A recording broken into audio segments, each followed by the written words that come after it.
Berarti Pak Wali mau bilang sebelumnya SDM Bontang tidak hebat? Oh, hebat juga, tapi ya.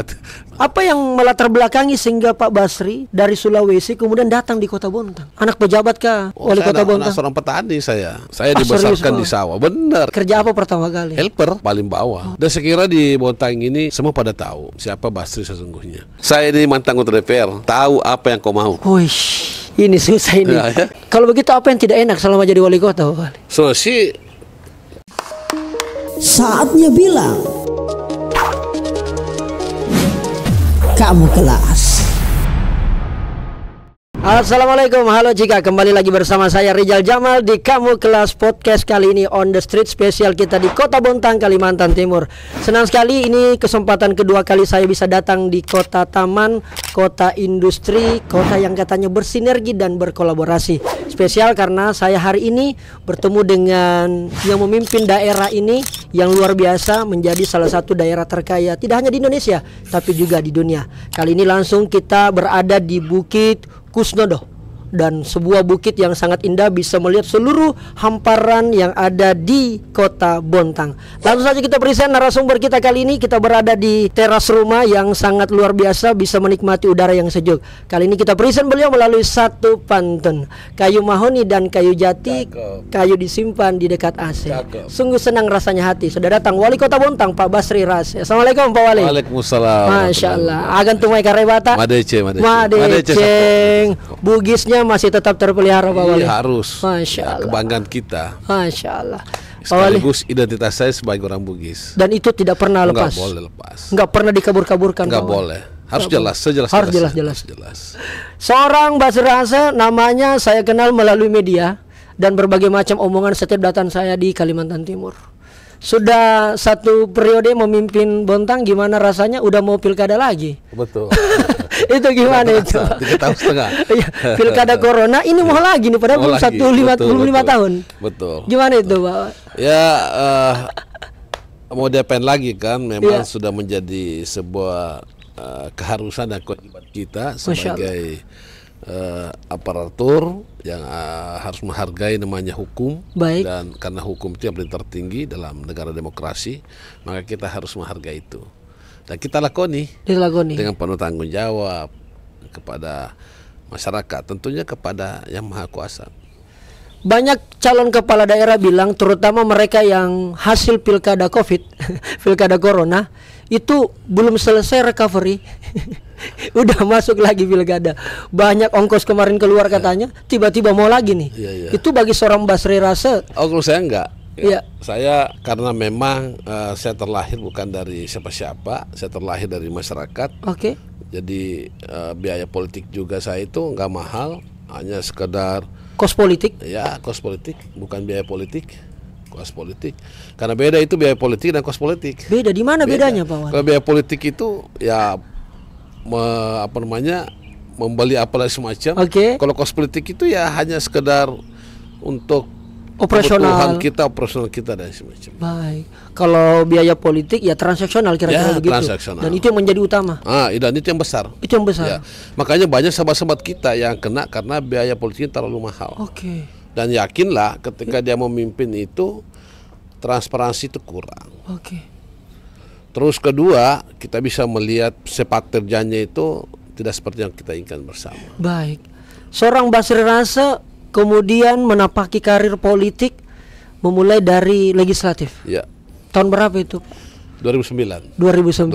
Ternyata pernah gagal juga sebagai calon. Sebelumnya. Tidak kapok waktu itu. Enggak. Apa yang menginspirasi seorang Pak Basri langsung? Jadi dulu itu kan saya memang terlahir dari sebuah organisasi. Saya dulu adalah LSM, saya aktif di Ormas, saya aktif di olahraga, di organisasi olahraga. Terus ada paman saya namanya Pak Haji Yusuf melihat potensi itu dan membawa saya ke sebuah organisasi politik dan mengangkat saya, menarik saya sebagai sebuah salah satu caleg di partainya dia. Baik. Waktu itu memang saya belum siap secara segala-galanya, tapi ya udah tes ombak ya. Tes ombak sekaligus karena memang tujuan saya ke sana nantinya. Baik. Akhirnya jadi calon waktu itu. Ya memang seperti itulah hasilnya. Dan saya baru tahu, oh ternyata di dunia politik seperti ini. Ternyata dinamikanya luar biasa. Terus kita jadi calon dewan itu ternyata bukan suara terbanyak, seperti suara cukup untuk mengantarkan kita. Itu kalau di pileg. Di pileg. Kalau di pilkada lain. Lebih all out, lebih terbuka. Pokoknya harus wajib suara terbanyak. Baik. Apa yang melatar belakangi sehingga Pak Basri dari Sulawesi kemudian datang di Kota Bontang?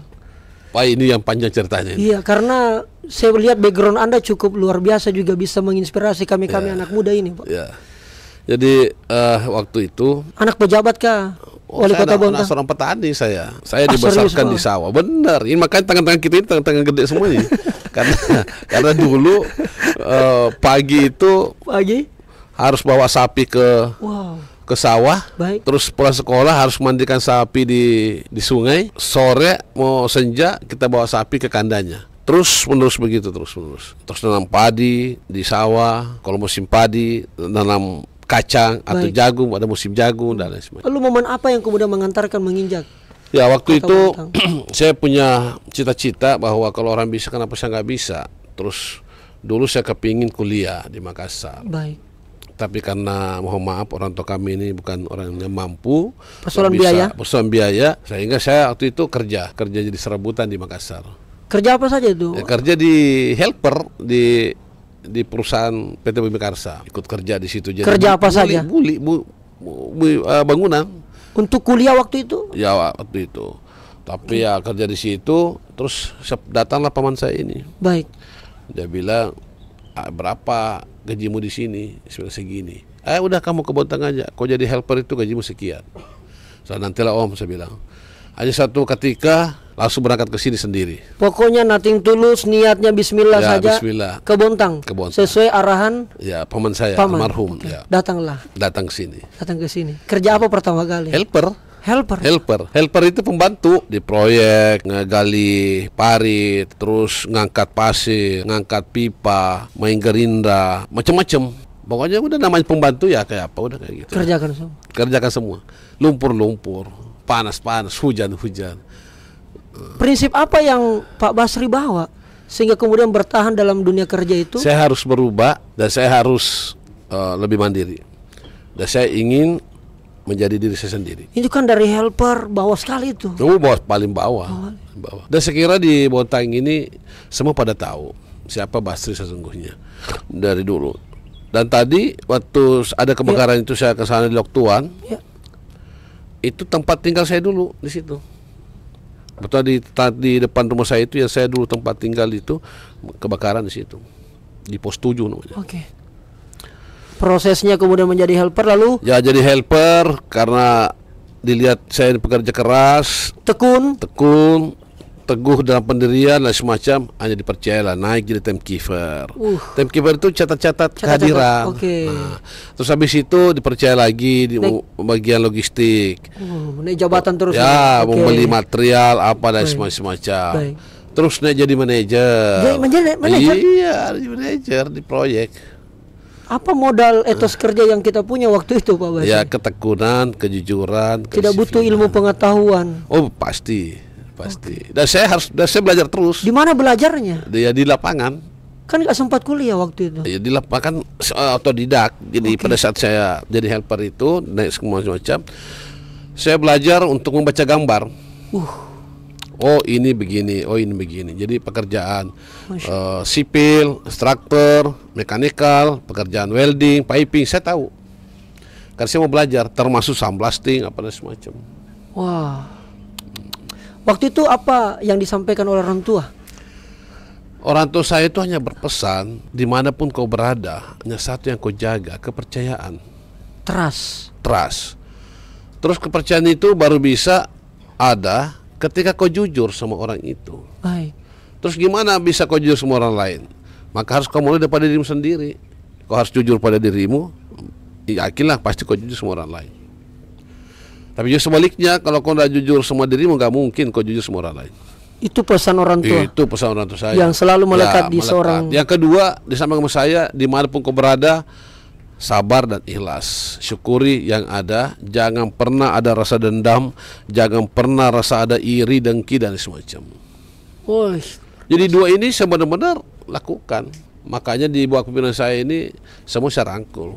Karena pengalaman dan prinsip itu tadi. Iya, pesan orang tua saya gitu. Baik. Kalau saya tanya kepada seorang wali kota Bontang hari ini, apa sih kalau saya pulang ke Makassar, saya ditanya, Jal, bagaimana setelah kau pulang dari kota Bontang? Kalau seorang wali kotanya selalu mendefinisikan kota Bontang itu seperti apa? Bontang ini sebuah kota kecil yang sangat heterogen dan kondusif sekali. Kami hidup bisa berdampingan dengan penuh perbedaan, dengan di tengah kemajukan. Semua suku ada di sini. Semua suku di sini, semua agama di sini. Tidak ada masalah konflik. Nggak ada masalah di sini. Toleransi alhamdulillah. Terjamin itu, Pak. Terjamin itu. Terus kedua, kotanya bersih. Baik. Di sini berapa kali udah dapatkan Adipura Kencana. Di pemerintahan saya ini 2 tahun berturut-turut Adipura Kencana. Bahkan saya termasuk wali kota yang diberi penghargaan sebagai Green Leadership. Bahkan kota Bontang menjadi salah satu kota terbersih di Asia Tenggara di bawah kepemimpinan saya. Bukan hanya terkaya. Bukannya terkait itu bukan. Oh begitu ya, iya. Karena image yang kita baca itu Pak Wali itu, Bontang ini kota kaya. Iya, saya bilang, begitu. Berarti wali kotanya kaya juga kayaknya. Wali kotanya kaya hati aja. Kaya hati saja. Kaya hati saja. Oh begitu Wali ya. Karena menurut saya sebuah kekayaannya hakiki itu adalah hati. Oke. Iya, biar banyak duitmu, banyak mobilmu atau banyak istrimu, belum tentu kamu kaya hati. Belum tentu kau bahagia toh. Belum tentu bahagia. Iya. Karena kebahagiaan sungguhnya itu adalah hati. Ketika kaya hati ini kaya, sudah, insyaallah pasti bahagia. Bahagia. Iya. Menapaki karir dalam dunia politik dari legislatif berapa periode itu Pak? Saya 2 periode di legislatif. Di Kota Bontang. Iya. Kemudian naik menjadi wakil wali kota. Iya. Setelah itu jadi wali kota. Jadi wali kota. Memang ini by design atau memang ada sesuatu yang tidak disengaja? Saya kurang tahu, tapi yang pasti saya sendiri punya perencanaan itu. Saya punya cita-cita, saya punya keinginan seperti itu dan saya lakukan. Baik. Alhamdulillah. Apa sih masalah utama di Kota Bontang ini, Pak Wali? Masalah utama di Bontang ini sebelum Anda jadi wali kota? Ya, banjir salah satu yang selalu menjadi perhatian bagi masyarakat kita. Keluhan masyarakat. Ya. Kedua adalah infrastruktur. Oke. Terus yang ketiga adalah pengangguran, itu yang harus diselesaikan. Dan yang keempat adalah kesempatan bekerja di perusahaan-perusahaan semacam. Karena orang tua kita dulu di sini nih baru merasa bekerja ketika bekerja di perusahaan. Nah, inilah yang harus saya sedikit melakukan perubahan mindset itu, bahwa kita sejahtera itu tidak mesti harus bekerja di perusahaan. Tapi kan Anda pernah kerja di perusahaan. Iya, makanya saya kan keluar toh. Keluar lebih sejahtera saya sekarang kan. Masya Allah.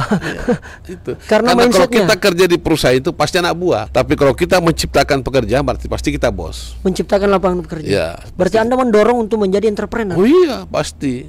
Kesempatan itu ada di Bontang, Pak? Iya, banyak di Bontang ini. Kita kenapa banyak? Karena kita banyak perusahaan di sini. Baik. Pak Wali, saya juga termasuk salah satu yang memotivasi saya mau berinteraksi dengan kita karena selama kepemimpinannya Pak Wali ini agak lain. Ya. Bukan hanya film yang agak lain. Ya. Agak lainnya adalah ketika orang pertama kali menjabat sebagai seorang bupati kah, wali kota, itu pasti dia akan fokus untuk pembangunan yang bisa terlihat oleh masyarakat. Ya. Bangun terminal, pasar, bangun misalnya masjid, bangun ikon-ikon, bikin mall, pelayanan publik. Ini agak lain karena kita beberapa anggaran yang cukup besar di Bontang ini dialihkan kepada membangun manusia. Salah satunya adalah BIMTEK, bimbingan teknis. Dan ini mendapat sedikit sorotan. Oh ya, nggak apa-apa, memang begitu, dan itu tantangan kita. Saya bilang jangan disalahkan BIMTEK-nya, tapi orang yang ikut BIMTEK itu yang perlu dikritiki, atau pelaksana BIMTEK-nya perlu dikritiki. Karena tujuan ini bagus, mulia tugasnya ini. Dan begitu berbagai literasi yang kita baca, bahwa sebuah kemajuan kota itu tergantung SDM-nya. Kalau sumber daya manusianya itu hebat-hebat, pikirannya kreatif-kreatif, banyak inovasinya, pasti kotanya maju. Berarti Pak Wali mau bilang sebelumnya SDM Bontang tidak hebat? Oh, hebat juga, tapi ya harus lebih hebat lagi. Lebih hebat lagi. Berarti itu tidak masalah bagi seorang wali kota kalau kemudian mendapat sorotan seperti itu, Pak? Bagi saya nggak ada masalah. Bisa kita pertanggungjawabkan. Bisa kita pertanggungjawabkan. Hasilnya bisa kita uji. Iya, bisa kita uji. Kan biasanya orang kalau mau maju lagi periode kedua, itu yang dibanggakan biasa yang dia bangun. Yang terlihat. Tidak adakah pembangunan infrastruktur di zamannya Pak Basri? Oh, luar biasa banyaknya. Apa salah satu konkretnya, Pak? Ini bisa lihat Masjid Terapung ini. Terus Penanganan banjir juga penanganan sedang- banjir luar biasa karena ini menjadi prioritas utama bagi saya. Bontang selalu banjir sebelumnya. Ya, semua luar biasa Oh, dulu. iya. Nah, terus kedua pembangunan infrastruktur untuk pelayanan kantor kelurahan, Ya. terus wadah anak muda, demokrasi milenial, terus kantor-kantor mitra pemerintah, Baik. misalnya Basnas, BNN, Bawaslu dan semacam, terus kantor Dishub, kantor KIR dan lain-lain sebagainya. Semua di zamannya Pak Ya, Basri. di zaman saya 2 tahun terakhir ini kan saya cuma 3 tahun toh. Tahun pertama masih COVID. Dan itu tantangan tersendiri, Pak. Tantangan tersendiri dan semuanya ini melalui sebuah by design, semua Baik. perencanaan, termasuk pariwisata. Pariwisata. Katanya mau konsen ke situ juga. Oh iya, karena kenapa saya konsen di situ? Ini dalam rangka menyiapkan Kota Bontang ini pasca industri. Oke, Artinya pepatah mengatakan siapkan payung sebelum hujan. baik. Nah, jadi sebelum terjadi itu saya harus menyiapkan ini Yang disiapkan sebagai adalah sumber-sumber pendapatan untuk di kemudian hari. baik. Kenapa? Karena kita sekarang ini belum mandiri secara fiskal. Ketergantungan itu sangat besar sekali. Nah, alhamdulillah yang kita dorong bintain untuk MKM ini, insya Allah. Dan sekarang nanti bulan ini kita udah saya resmikan lagi UMKM Center untuk tempat para pelaku-pelaku UMKM di PDRB kita. Salah satu penyumbang tingginya PDRB kita itu karena dari UMKM itu. Dari UMKM. UMKM juga. Kalau saya tanya pelaku UMKM di Bontang, tentu akan sama jawabannya dengan Pak Wali ini. Iya. Akan merasakan dampak dari Betul, kebijakan yang iya. dibuat. Terus kita dorong Baik. kegiatan sini semua pekerja lokal. Oke. Baju seragam kita dorong untuk Baik. penjahit lokal semua. Bahkan nanti peserta Bintek ini kita Bintek di Bontang wajib membeli tas Bontang. Tas kita ada tas boba di sini. Wajib mereka beli sepatu sini. Mereka wajib beli kaos-kaos di sini. Nanti orientasinya baru keluar. Baik. Nah, bahkan nanti saya punya regulasi semua orang-orang yang berkunjung ke Bontang itu wajib mampir di sentra UMKM. Itu Ya itu. menjadi sebuah kebijakan. Dan pokoknya setiap ada kegiatan resmi wajib memakai produk lokal, bajunya harus lokal. Baik. Nah, itu. Karena kemudian kebijakannya begitu Pak Wali, maka tentu akan banyak SDM Bontang ini yang keluar belajar, Iya. melakukan perjalanan dinas, Iya. termasuk juga mungkin Pak Wali kotanya. Betul. Itu termasuk banyak- saya. Ya, Termasuk saya. dan itu saya baca sedikit, banyak isu-isu saya dengar termasuk sangat dikritik. Betul.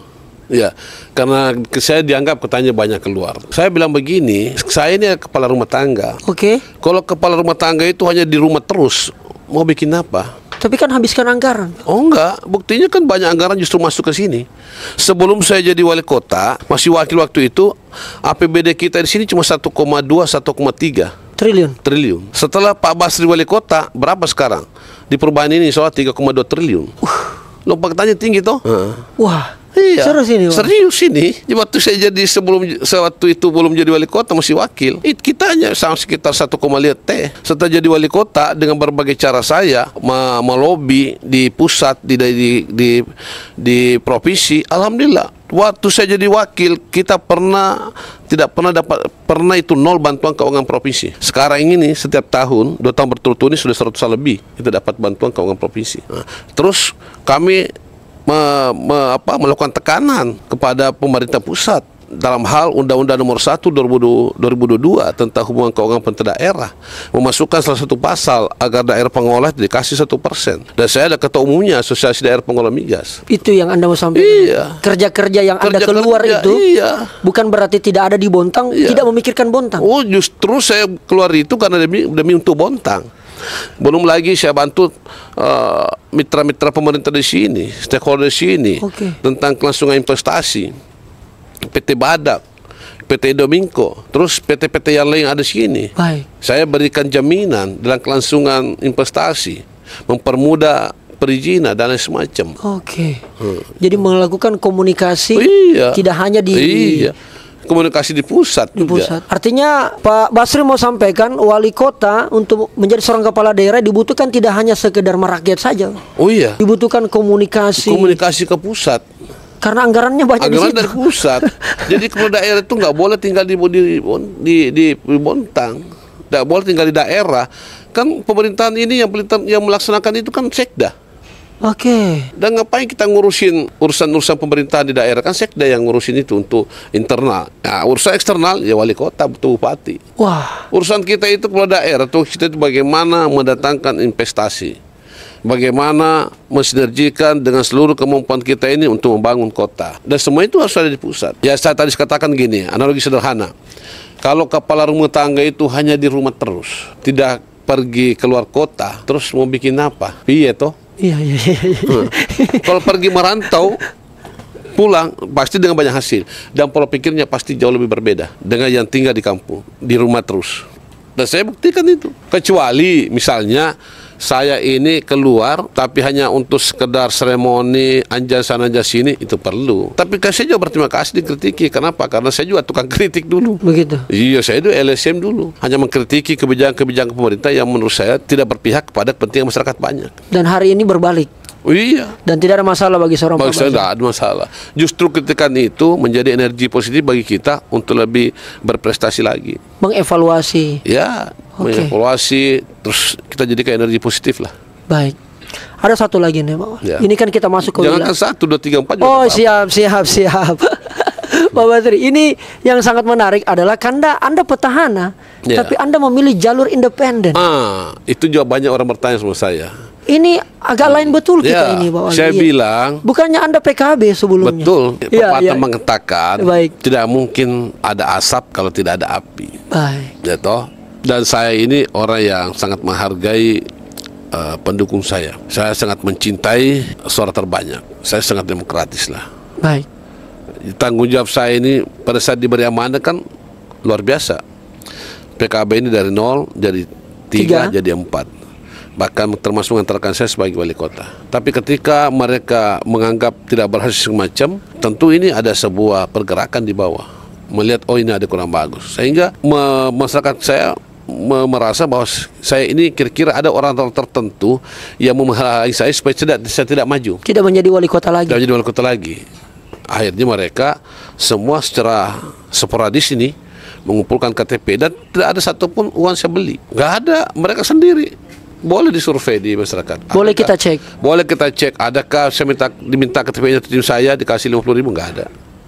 Atau pada saat pengembalian di Perpak ada nggak 50.000? Nggak ada. Berarti Anda merasa dilengsarkan dari posisi di partai? Ya nggak juga sih. Cuma Nggak memang saya katakan saya lebih cinta masyarakat daripada ya kebijakan partai. Kan bisa juga independen tapi partai tetap mengusung. Ya kalau partai mau ngusung silakan aja. Silakan. Begitu. Silakan, gak ada masalah. Saya malah bersenang hati ketika saya independen terus ada mendukung partai. Berarti itu lebih banyak lagi debol gardang ini. Ada gerakan sporadis. Apa maksudnya itu, Pak? Gerakan yang secara Dari lawan politik? Bukan dari pendukung saya. Yang secara Oke. tiba-tiba tanpa ada rencana, tanpa ada langsung mengumpulkan KTP. Karena dia tahu Ya. pemimpinnya Waktunya sedang mepet sekali. Oke. Hanya dalam waktu sekitar 2 hari 3 hari aja. Dah sampai 1 minggu itu mengumpulkan KTP.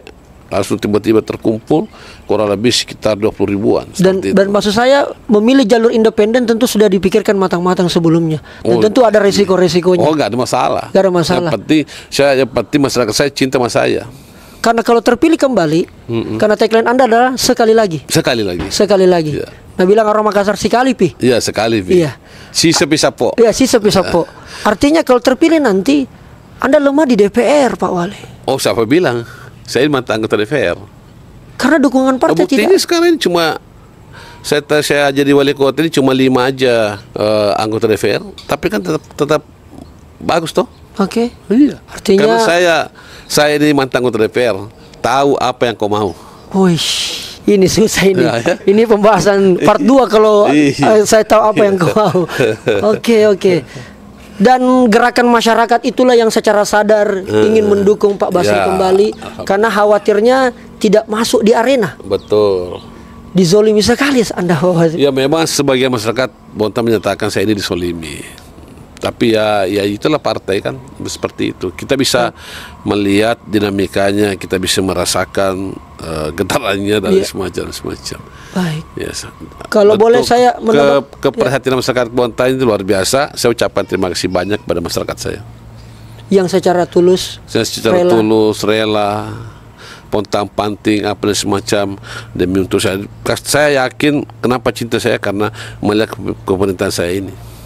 Walaupun masih sangat singkat sebenarnya. Singkat sekali.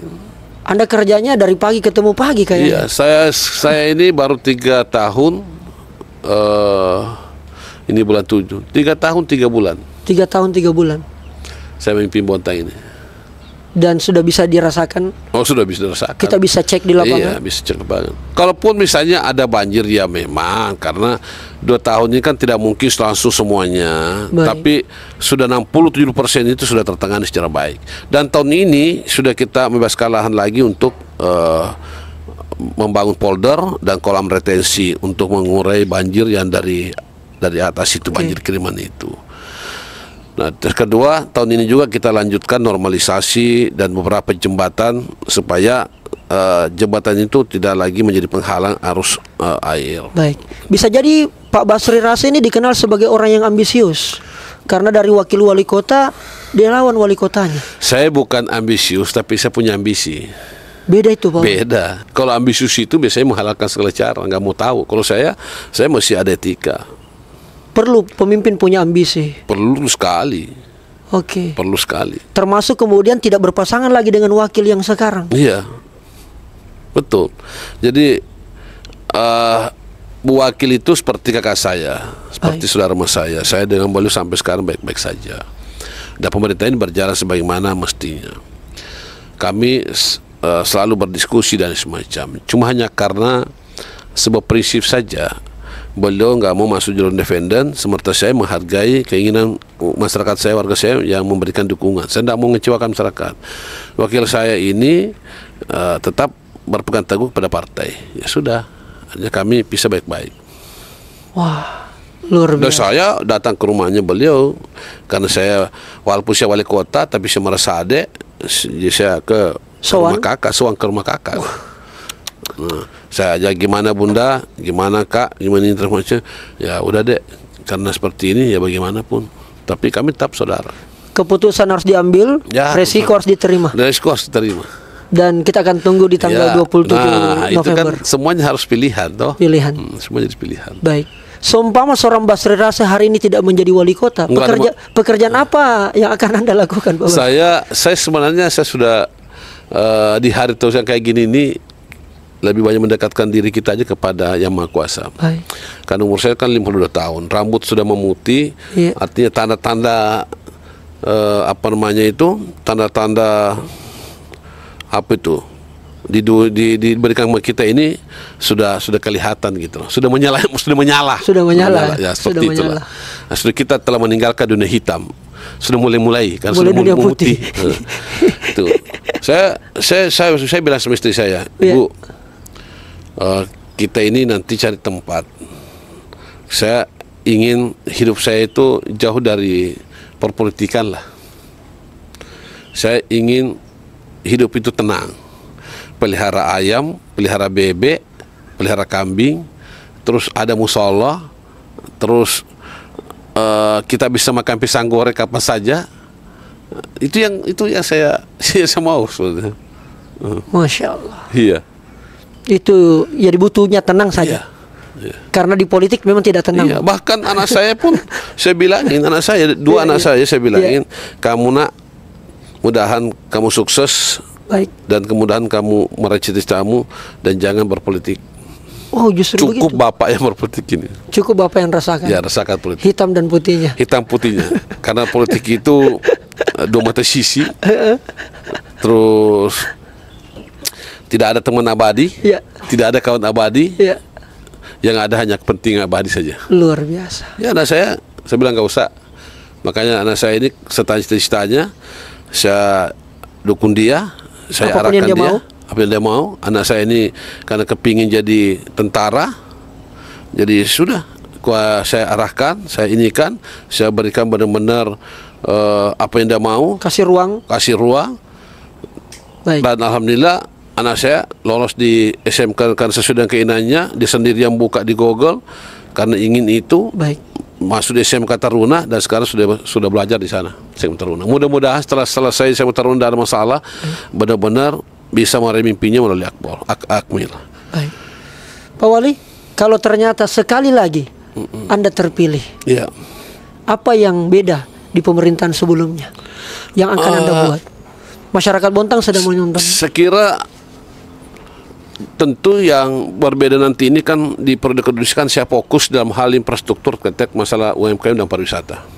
2 poin itu ya. Iya. Luar biasa ini. Ini yang saya ini kenapa? Karena 2 ini bisa menambah income, Lapangan kerja juga. lapangan kerja, membuka lapangan kerja dan menambah pendapatan baik secara perorangan maupun secara kelompok. Itu. Dan di daerah semua daerah yang menjadi tujuan wisata dan sentra UMKM semuanya mandiri secara fiskal. Dan tingkat pendapatannya jauh lebih tinggi daripada daerah yang tidak mengandalkan UMKM dan pariwisatanya. Nah, ini ya saya fokus di sini. Difokus ke situ. Iya. Luar biasa karena mengingat kota ini adalah Iya. kota industri. Kota industri, Kota jasa. suatu nanti industri ini akan habis. Wow. Iya, ketika bahan baku udah habis dari perut bumi selesai.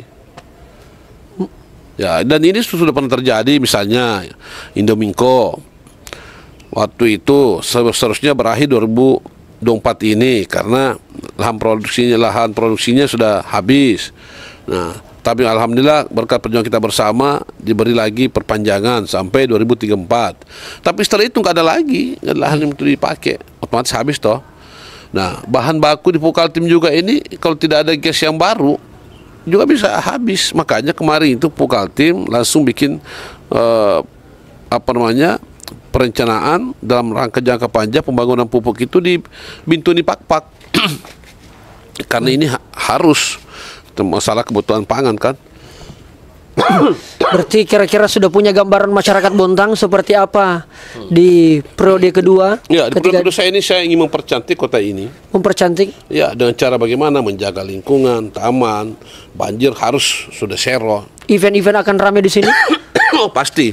Di OPD saya ini saya sudah sampaikan Ya. seluruh dinas-dinas saya.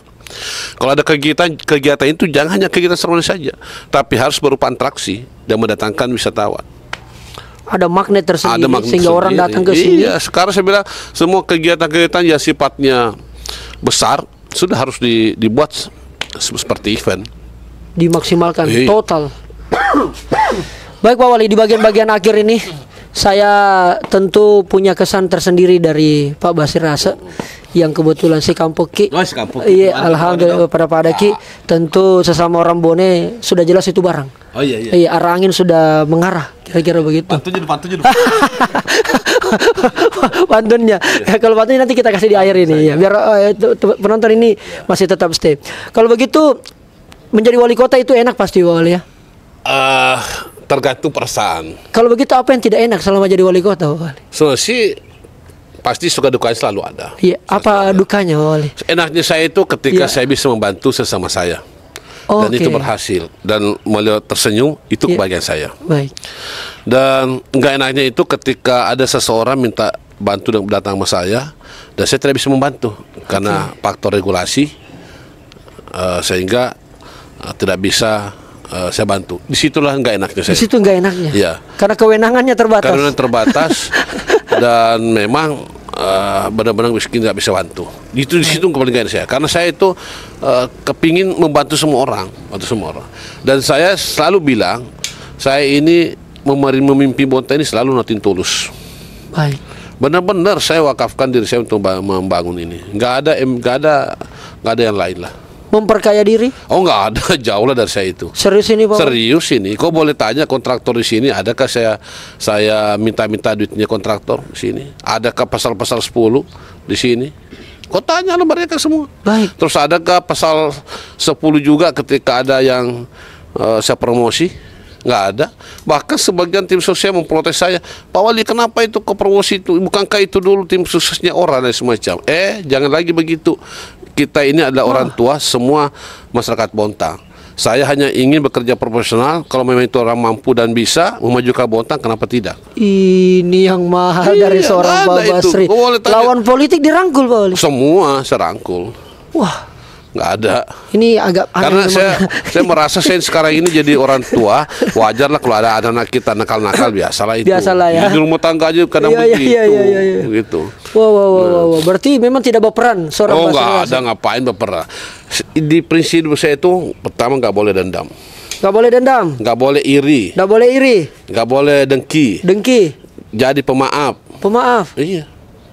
Wajar Bapak disolimi kalau begitu. Iya, nggak Pak. apa-apa, nggak apa-apa. Biarkanlah kami diselimi, yang penting kami tidak menselimi orang. Kita berikan aplaus dulu buat Iya, Pak Wali, luar itu. biasa. Masya Allah. Makanya saya mimpi nggak ada beban. Nggak ada beban, betul. Iya. Apalagi ini independen. Independen, tambah gak ada beban lagi. Tambah nggak ada beban lagi karena nggak ada mahar-mahar Pak ya. Nggak ada mahar-mahar. Oke, memang betul ada mahar ya. Nggak ada. Enggak kalau di Oh partai. yang itu saya, iya nggak ada. Itu testi aja kita ya. Itu aja, Testi oke. kita ya. Baik, terima kasih banyak Pak Iya, Wali. iya. Saya masih mau ngobrol-ngobrol panjang. Oh kapan nanti malam aja? Oh ya, siap. Karena nanti malam kan saya tidur di sini. Wah, Masya Allah. Tentu ini adalah pertemuan perdana yang saya kira apa yang Pak Wali sampaikan tadi saya coba cross check ke lapangan. Silakan di cross check. Termasuk monitor di sosial media. Saya Silakan. coba tanya-tanya netizen Ya. buat teman-teman Ya. yang followers di Bontang. Betul. Kan kelihatan itu yang agak mirip-mirip ke saya itu pasti itu lawan politik saya. Ya. Jadi ceritanya saya bisa simpulkan Pak Wali ini diborongi ya. Iya. Diborongi oleh sekian kiri kanan. Agak juga. Oh iya juga ya. Saya kebetulan saja ilmunya Tai Chi jadi lentur sana lentur sini. Duh, melawan ini barang ya. Iya. Orang bilang bahwa sebelum kau bilang kita sudah baca. Ya. Iya, akhirnya. Tes deh.